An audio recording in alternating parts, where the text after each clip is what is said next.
I was drawn to nutrition because I always found it interesting to be healthy, and I always kind of watched what I eat, and I thought the science of food was very interesting. I chose bariatrics because I find it really rewarding to work with the patients. You get to see a lot of success stories, you get to know them and follow them through the whole cycle and the struggles that they go through, and it's great when you see them achieve their goals.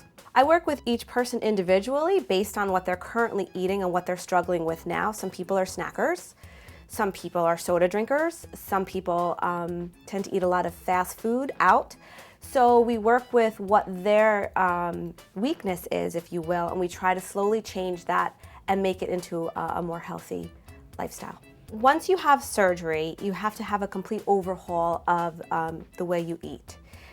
I like to tell people it's about making a lifestyle change, and you should be eating healthy. We don't like to use the word diet per se in the typical way we think of a diet. After surgery, people are eating very small amounts, 4 to 6 ounces per meal. And that graduates to regular food, a little bit larger portions, about 3 to 4 months after the surgery. It's definitely a smaller portion than what Americans are typically eating right now, but it's probably closer to where we all should be. Protein is so important after the surgery because you need it to heal, as well as you need it to help you with weight loss. Foods that tend to be highest in protein are your eggs, your lean cuts of meat, and fish. If you're deficient in protein, your body will shut down and you will not lose any weight. Slowing down the rate of their eating. Everybody needs to eat a lot slower. Making sure that they chew their food properly.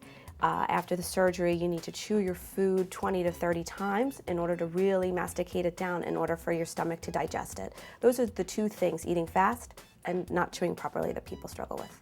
Some misconceptions of your diet after bariatric surgery are that you only be eating baby food or mushy foods or liquids your whole life, and that's certainly not the case. Immediately following the surgery, your digestive system needs to heal, so yes, you're on liquids and soft foods, but after 6 weeks post-operatively, you are able to eat regular foods into your diet again, and that's what we recommend. Again, this is a lifestyle change.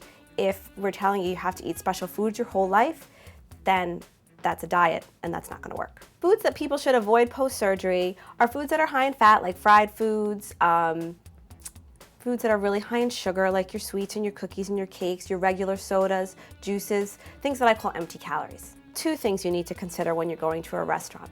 First of all, our portions in our American restaurants now are out of control, so lots of times you're better off ordering an appetizer. With that being said, you also want to make sure you're ordering food that's not fried or fatty, or that's covered in a creamy sauce. So you want to choose things that are grilled or broiled, along those lines. Unfortunately, surgery does not take away cravings. Cravings are up here and not in our stomach. So that's something that you're still going to have to fight with and deal with on a daily basis. There have been quite a few success stories, and I remember one patient fondly, and I'm going to be honest, I didn't think that she'd be able to do it. I didn't think she'd be as successful as she was.